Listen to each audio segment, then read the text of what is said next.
All right, welcome to the what will wind up being the last of the video lectures for EGR/PHY 321 Engineering Dynamics.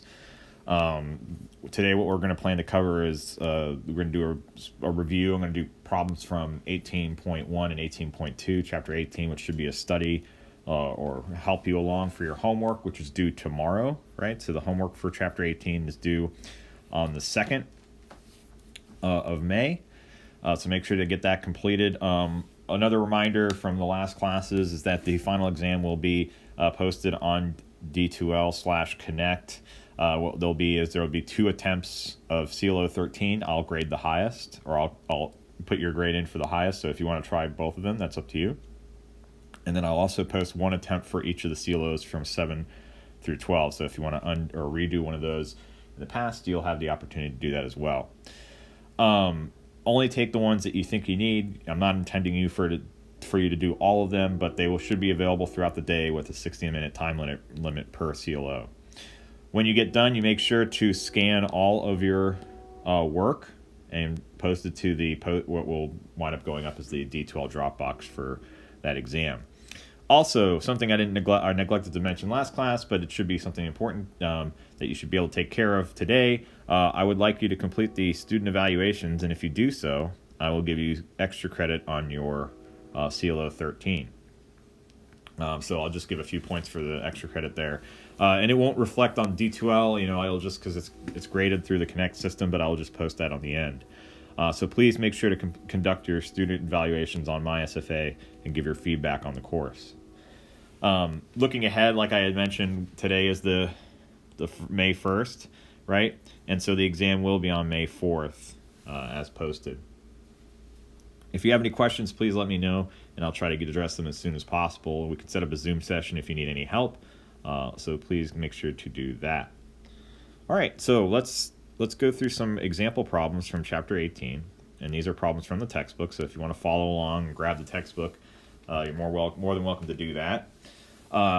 This problem 18.35 from the text, this is from section 18.1, so we know we're going to be looking at kind of impulse momentum relationships so we kind of discussed in that section, right? So what's giving us is it's a satellite, and they already give us a centroidal reference frame, the XYZ, and that's lowercase because that's going to be aligned with the satellite as it's rotating through space. It gives us the mass, so it's 1,200 kilograms, and it gives us our initial angular velocity, I hat and K hat. And then all of a sudden, 2 small jets are activated at locations A and B, and they're parallel to the y-axis. So we're going to say that the thrust coming from A and B, these are the kind of jets that are occurring at A and B. We're going to say that those are aligned with the y-axis. Knowing that the coordinate systems are principal centroidal axes, and they give us the radii of gyration for the satellite, k bar x, ky x, and kzx, right? All bars because they're going through the centroid. And we know that each jet produces a 50 Newton thrust. We are determining first the required operating time of each jet if the angular velocity of the satellite is to be reduced to 0. And then B, we're asked to determine the change in the velocity of the mass energy. Now, when looking at this problem, what's going to happen is this satellite is rotating in space, and the idea is, when we look at the change in the velocity of mass energy, we're going to just refer to it to the centroidal principal axes, right? We're really this makes the problem a little bit easier to analyze because we're not referring to or going back to a fixed reference frame like we did in some other of the problems, right? Especially in chapter or section 18.2. So these are all the information. So let's go through and let's start working this problem out. We're given the dimensions for this particular case. So I'm going to kind of go through. We're going to be working problem 18.35 and the knowns. We're given the mass, that's equal to 1,200 kilograms. we're given omega naught, that's equal to 0.050 radians per second I hat plus 0.075 radians per second k hat.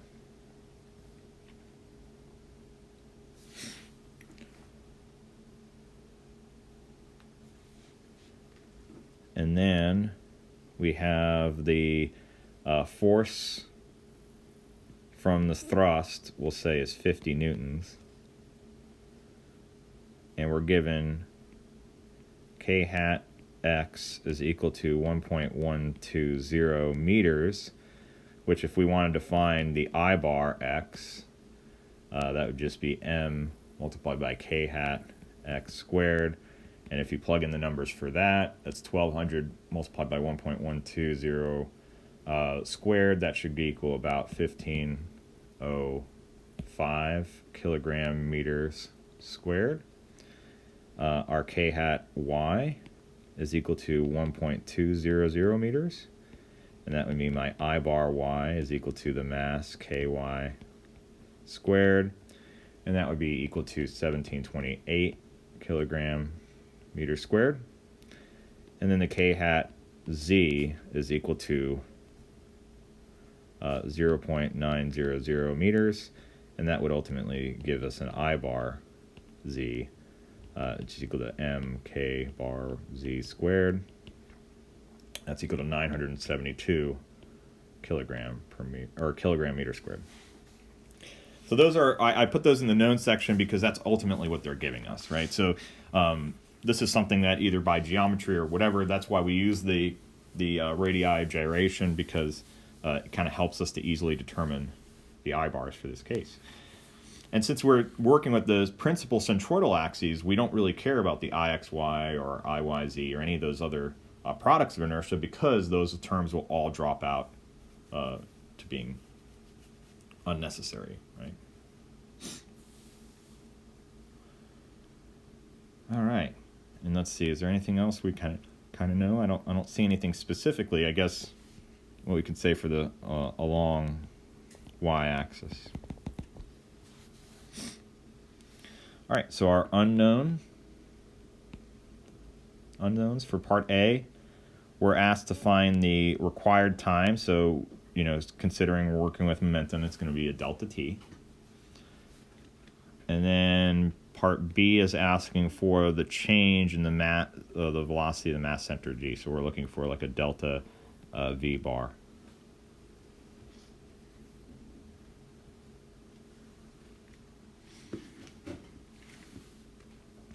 Our theory, right?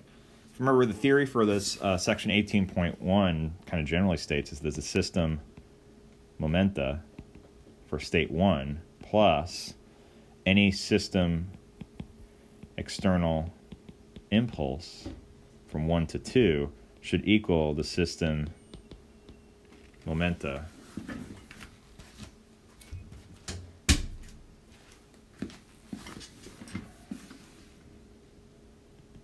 for state 2. So I kind of ran out of space there. Maybe I'll make it a little bit better. And this should be equal to the system momenta for state 2. And that's broadly what we're going to refer to, and we may go back to thinking about certain aspects of kind of previous sections, but that's what we'll start off with.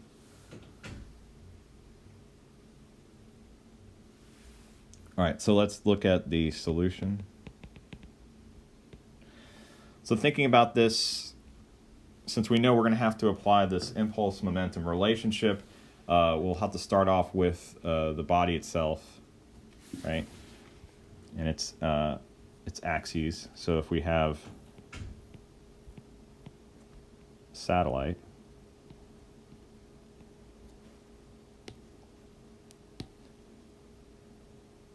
and we know this is our y-axis, this is our x-axis, this is our z-axis. We know that the locations A and we're kind of saying A and B are kind of defined by this distances here as being 1.8 meters and 1.6 meters. And the distance from here to here would be 1.2 meters.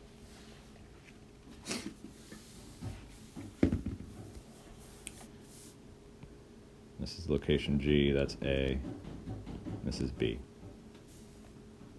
So I think we have everything we need from the page there. So from our, if we're going to do our momentum relationships, we'll show the initial momentum, right, which we said is or I guess we can look at the angular momentum from state 1, right? So we'd have, in this case, what we'd have to do is figure out, all right, what would be the forces that are being applied to this, right? So if we're going to be saying that the jets themselves are going to be maybe, so we're going to look at the case where we say this would be like our F delta T. That would be the forces that are applied to this body. Ultimately, if we're going to restate our momentum relationship, we could think about it as whatever my momentum or angular momentum for state 1 plus, then I have to consider the angular, the change in external impulses. So these forces, these F delta T. So I have to consider adding both of those to my angular momentum relationship, right? So if I want to consider that, I would say, all right, when I would say the R going to A from G crossed with that F delta T, which is in the J hat direction, plus, and then I'd take the R B coming from G cross with F delta T J hat. That should all equal to HG for state 2. But we're saying by the definition of problem, HG, these are vectors, for state 2 should be equal to 0. So if we can find HG, then we can, then ultimately we should be able to, find out what our final state would be.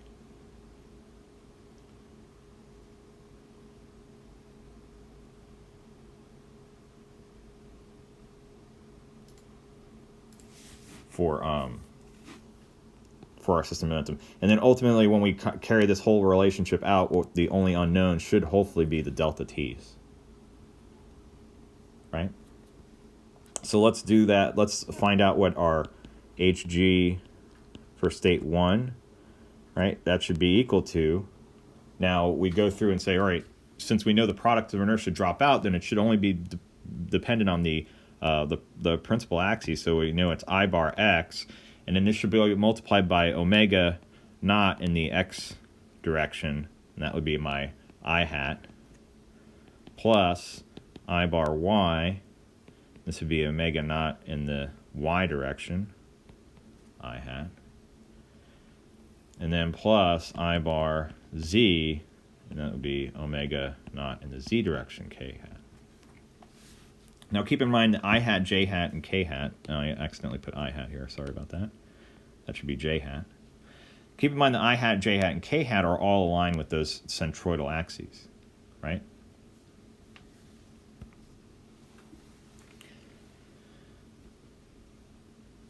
So if we want to find that, I think we should have ultimately everything we need to plug in here, right? We know this is equal to, we're given I bar X, that's at 1505 kilogram meter squared, and then that's multiplied by omega naught in the X direction, which we had said omega naught is 0.050 radians per second in the X direction.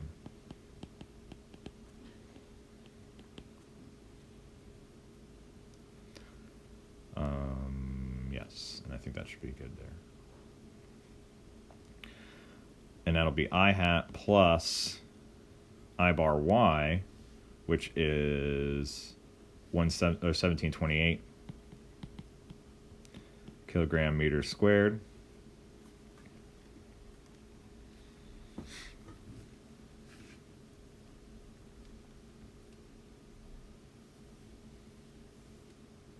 That would be multiplied by omega naught y. I don't think there's any term in that. I think it's only in the x and z directions, so that would just be multiplied by 0 j hat. So there's no j hat term. And then plus our I bar z, which is 972 kilogram meter squared. And that's multiplied by omega naught z, which is 0.075 radians per second, and that will be in the k hat direction. So our Hg for state 1 should be equal to, once you calculate that, it should be 75.26 kilogram meter squared per second. That's going to be I hat plus, and then once you calculate that, 72.9 kilogram meter squared per second, and that's going to be k hat. So we have our Hg term. And so we can put that into our governing relationship. We just need now the r vector and the for both going to A and B. And so we can just say that the r vector going to A from B should be equal to, and as I understand it, they're placed in the center, I guess. So it should be in plane, so the r components should only have I and k directions. So AB, we know it's a positive 1.8 meters in the k direction. So maybe I'll put that second because we want to usually put I. So this would be positive 1.2 meters in the I hat plus 1.8 meters in the j hat or k hat. Goodness gracious. All right, k hat direction. And then the r vector from going to B from G. And I made a mistake putting B there. That should be G as well. That's equal to, and now we're going still positive 1.2 meters I hat, and then this is a negative 1.6 meters k hat.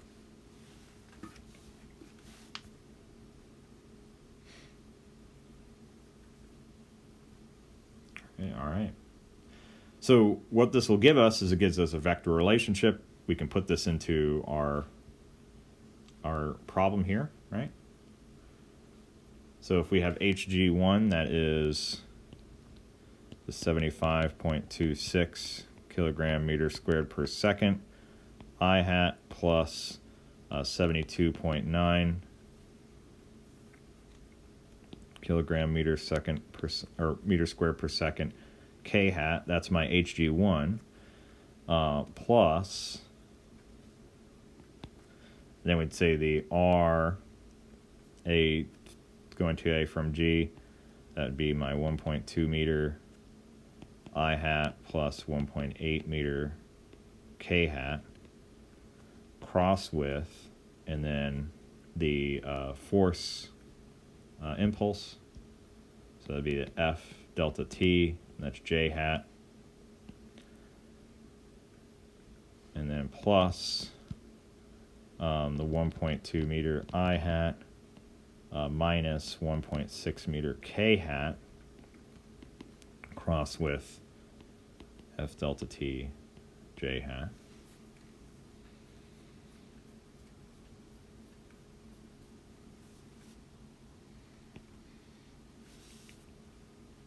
And I guess I should qualify this because they're not. We have to separate them, right? This would be, maybe we put subscript A and subscript B.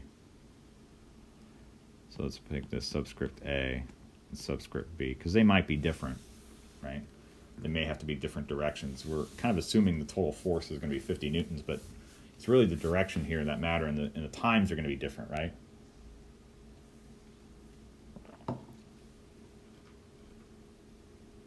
So the times would be different for each of the locations, so we can't just assume they're the same. We can assume the force would be the same, but the times might be different. This whole thing should equal to 0. Because we know the momentum should be just flat, or 0, or basically it cancels out all of the angular momentum. So once we carry that out, I'm going to leave the units out, because the units here should just be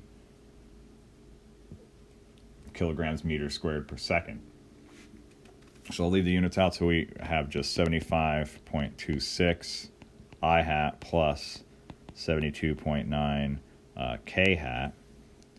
And then when we calculate or carry out the cross product there, I cross J and K cross J, we should get that this is a plus 1.2, and that would be my F delta T A, and this is K hat, minus 1.8 F delta T from A, and that would be I hat, plus 1.2 F delta T B, and this would be K hat, and then this would be plus 1.6, because the K cross J term should be a negative I, but that becomes negative there, so it's 1.6 F delta T B, and that should be I hat. All that should be equal to 0. So now if we're just looking at the I hat components, we get that 75.26 minus 1.8 F delta T from A plus 1.6 F delta T from B should be equal to 0. And if we look at the only other components we have are K hat components. All right, so I'm just picking these out. That would be the 72.9 plus 1.2 F delta T A plus 1.2 F delta T B should be equal to 0.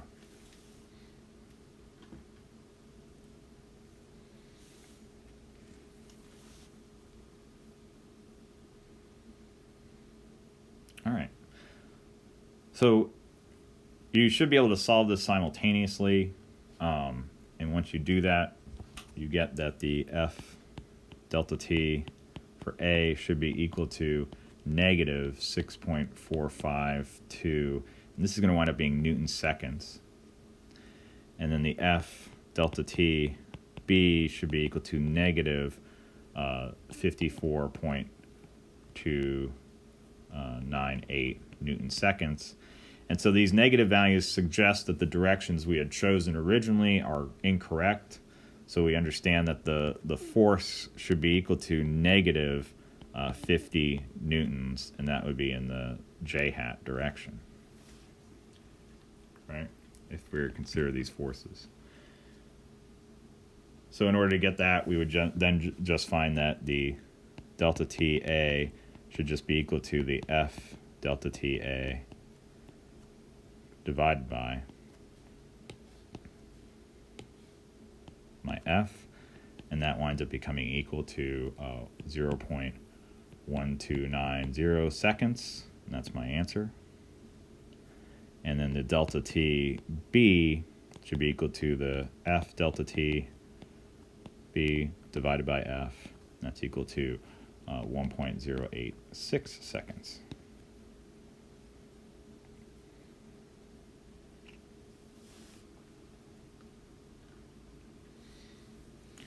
The last part is asking about the change in the velocity.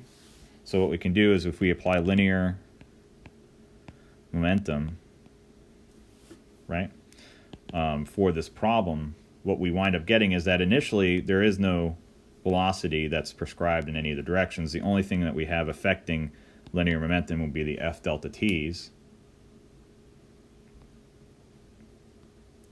So here we would say our momentum for state 1 is 0 plus, and then the impulses would be the f delta t a, and that's j hat, plus f delta t b j hat. That should equal, and then whatever my linear momentum be for state 2, so that would just be multiplied by the mass delta v bar as a vector. So since we know these two values, okay, then we know that the velocity should be in the j hat direction. So we get v bar should be equal to, this is all j hat, so it should be the f delta t a plus f delta t b divided by the mass. And if you plug in the values for that, the v bar vector should be equal to negative 50.6, 10 to the negative 3, and that'd be meters per second j hat. Let me just leave it at that. Keep in mind these are negative quantities that we had found up here, and then the mass itself is the 1,200 kilograms from the problem statement. Now keep in mind this j hat direction may change because this might be rotating or what have you, but that's fine. We're just looking at the change. This would be delta, right? As we had kind of said. All right. So that should be it there. Let's look at another problem. We're going to look at problem 18.99 in the text. And what this is giving us is we have a rotating disk, as always.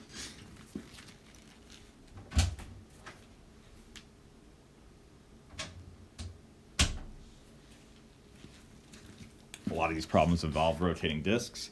It's a thin disk, so that tells us a little bit about the mass properties of this problem. And so here, the center of mass for that disk is located at C, and it gives us the 4 kilograms. So in terms of our knowns, we have the mass is 4 kilograms, and it gives us the angular velocity omega 2 with respect to the arm ABC. Okay, so we have omega 2. We have omega 2. We have omega 1.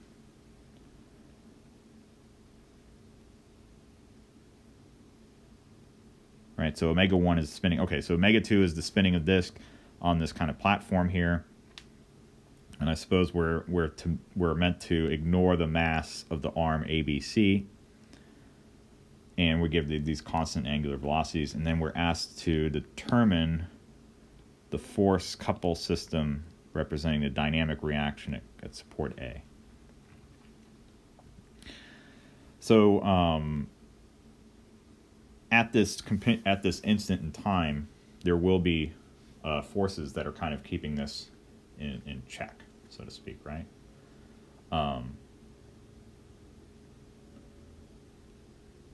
And we're just looking at the dynamic reaction, right? So we're looking at whatever is going to be opposing this dynamically, not the static reaction. So we can almost ignore the effect of weight when analyzing our free body diagram here. We're just looking at the dynamic reaction, okay? Because remember we said the static reaction, that's coming from the weight and basically just sitting there, not moving at all. So whatever the motion's coming down to.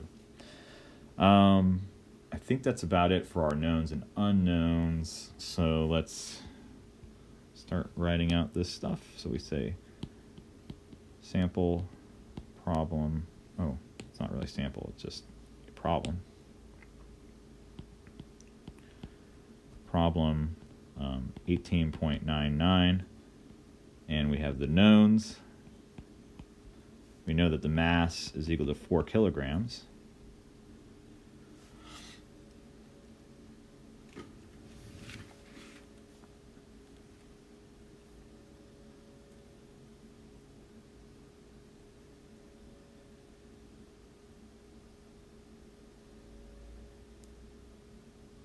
And then omega 1 is equal to 5 radians per second.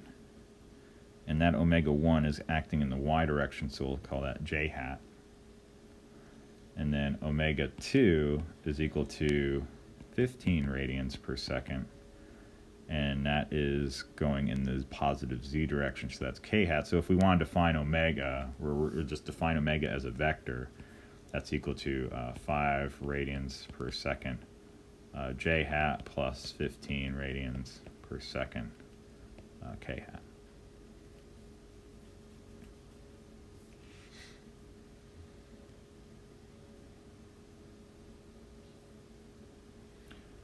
All right. So I think that's mostly it, besides the dimensions, right? So we might just pull this to the side here and leave this up, because the unknown, right, we're trying to find the reaction force at location A. We'll just call that capital A. And then the reaction moment at location A. Right? And these are dynamic reactions.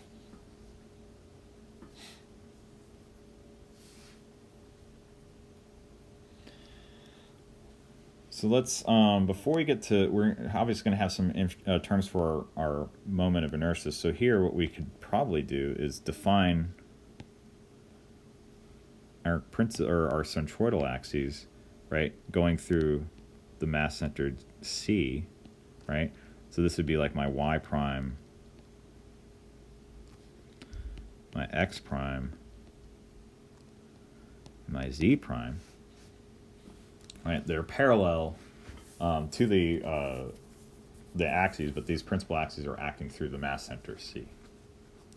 And if we do that for our knowns, then we know that the IZ is going to be different than the IY and IX, so we can say that the I bar x prime should be equal to I bar y prime, which is equal to the 1/4 mr squared. And the I bar z prime should be equal to 1/2 mr squared. And we can just calculate these out since we have the radius. Let's put the radius up here is equal to 0.155 meters. And we have the mass is 4 kilograms, so this Ix prime or Iy prime is going to be equal to 0.0225 kilogram meter squared. And then the Iz prime would just be 0.045 kilogram meter squared. So we have the I bars, those are knowns. Other than that, I think that's it for our knowns. Let's talk a little bit about our solution. Or actually, no, we have to do our theory, right? So our theory, right? So here, we know that the summation of forces should be equal to mass times acceleration, A bar.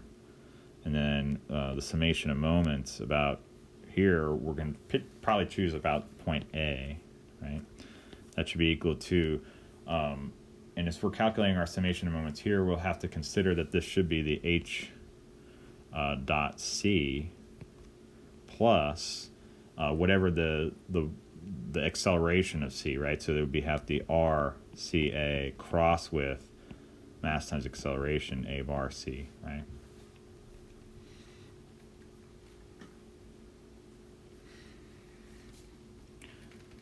And then also our H dot C can then be found, since we're choosing our centroidal axes to go through that becomes our new kind of center of mass there. That should be equal to, now this is from the X, Y, Z plane to the new kind of X prime, Y prime, Z prime, right? It would be the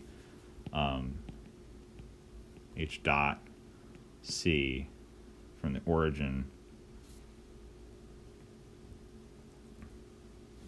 C x prime y prime z prime, right?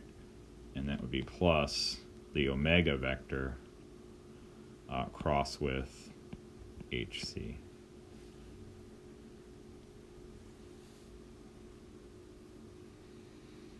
Here the omega vector should just be equal to the omega vector for the rotating system. In this case, that's just going to be the omega 1, right? Because that's what we have there. And then our HC should just be equal to, in this case, it would be the I bar x prime, omega x prime, I hat, plus I bar y prime, omega y prime, j hat, plus I bar z prime, omega z prime, k hat. So that's kind of our detailed analysis coming from section 18.2 as a reminder, right? So we're going to have to use our relationship for the omega cross component, and in here we can really define our omega for this moving reference frame would just be omega 1. And the omega x prime, y prime, and z prime, these are just really, they're the same. Since the axes are aligned the same, they're going to be the same values that we see up here.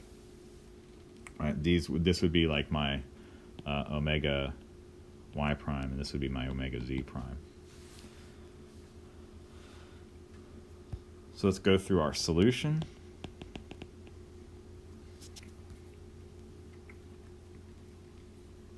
So working this problem, we know that we can find, starting from the simplest thing, which is the HC, that should be equal to the I bar x,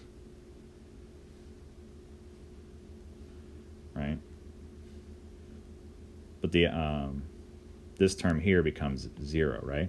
So we know it's 0 plus, and then our I bar y, that's the 0.0225 kilogram, keep on wanting to put that there, kilogram meter squared, and then the omega y prime, which would just be the 5, right?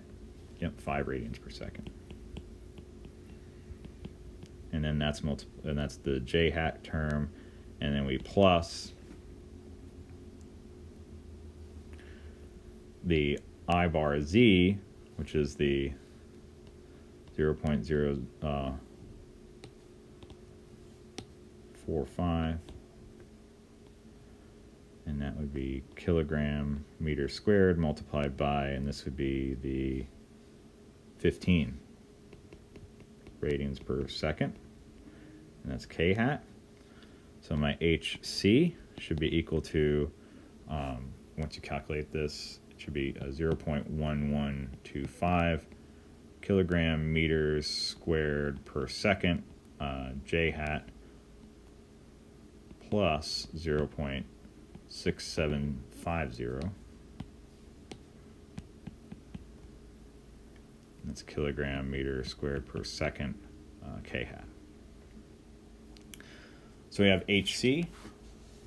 So knowing this, we should be able to find H dot C by equaling, we know that there's no time dependence here, so it's just going to be 0 plus, and then it would be the omega 1 vector, which is just the 5 radians per second, j hat, cross with, right? I'll just put in this vector here, cross with my HC term. So that would be the 0.1125 kilogram meters squared per second, j hat, plus 0.6750 kilogram meters squared per second, k hat. So my H dot C will then wind up becoming equal to, so we have a j cross the j hat, that's not going to do anything, so it's really just the j hat cross the k hat, which should give us a positive I hat, and once we get the number there, that should be equal to 3.375. This will wind up being Newton meters I hat. That's just the 5 times the 0.675. All right, so that's enough to get us to the point where we'd say, all right, we need to calculate our vectors here, right? So if we're thinking about this problem, you have to say, all right, well, what's happening to our momentum?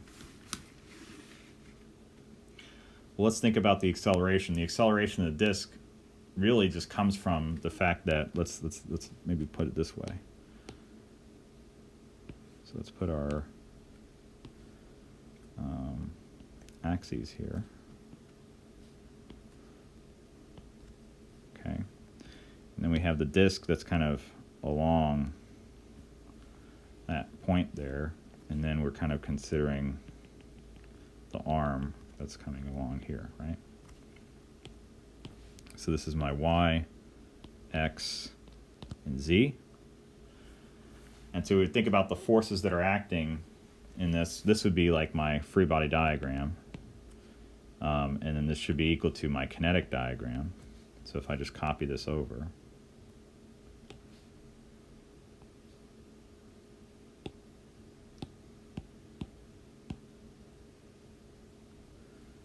Okay. All right, it's the free body diagram here. If I'm thinking about the kinetic diagram, we can assume, all right, we know what h dot c is doing, right? We almost know it, or we know what direction it's going along the x direction, right? So this becomes my h dot c, right? Because keep in mind this is location c. We have to think about what the acceleration is doing. Remember, this is acceleration around the y-axis, so really the only thing we're going to have is the acceleration that points inward, right? Our normal acceleration that's pointing inward. So ultimately, our inertial term is also going to be inward, because we can, no matter what the rotation of disk C, this should be our mass times acceleration c. And from this, we can say that our acceleration a bar c should be equal to just that direction. It's going to be a negative I hat term, but it's going to be just the r omega, in this case, omega 1 squared. Right? And the radius of the arm is 0.45, so if I want to find my a bar c, that would be equal to negative the radius, which is 0.45 meters, multiplied by omega 1, which is the 5 radians per second, quantity squared, that's I hat, and this should be equal to negative, and you calculate that, that should be 11.25 meters per second squared. Or the I hat. So that's my acceleration AC.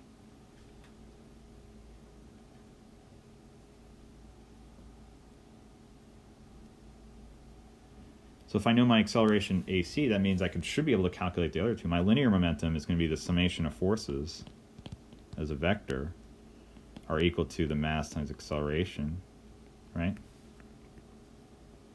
And so what that means is the only force, we don't really know what the force is going to be at location A, okay? So really the only force at A we're saying is the reaction force here, and then whatever my moment vector, right? We don't know the directions of those, so just looking at the dynamic response, the summation of forces is just going to wind up being A, and then my mass times acceleration is just going to be multiplied m a bar c, right? Which is just equal to, this would be negative, the mass here is 4 kilograms, right? Yeah. So mass would be 4 kilograms multiplied by the 11.25 meters per second squared. That's in the I hat direction, so that I get my A vector should just be equal to negative 45 newtons I hat. And that's one of my answers here. And then coming back to our moments, right? Our summation of moments really just going to come into play with the hc and the mass times acceleration.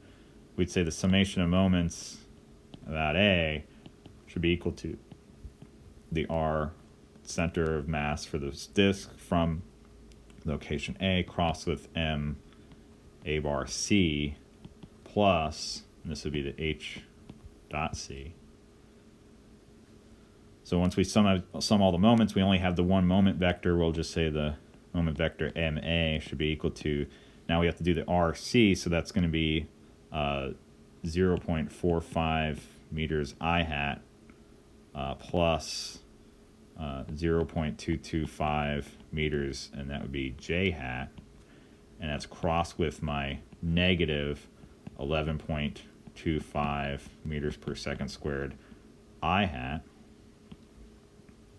plus, and then the H dot C, which we had just found, which is just the 3.375 Newton meter, and that's going to be I hat. So at the end of the day, once we combine these, remember I hat cross I hat cancels out, but J hat cross I hat should give us a negative K hat, and that would be a positive, it winds up being a positive K hat. So that's going to be equal to, we'll put the 3.375 Newton meter I hat first, and we'll plus, once we multiply out 0.225 multiplied by 11.25, that's 10.13 Newton meter K hat. All right. So here it was just simpler to just work in the vector space and recognize that we're not considering weight here when we do our sum of forces and sum of moments, because it's only asking for the dynamic response, right? If we wanted the full response, then with static conditions we'd have to consider weight, and that may change the answer a little bit, but that's fine. All right. So that should be it for this chapter. Hopefully that reviews, or that's a good enough review for you for the CLO that's going to be coming up, CLO 13, that deals with chapter 18. If you have any questions, please let me know. And yeah, I guess that's it. That's it for the class. So if you have any, please make sure to fill out your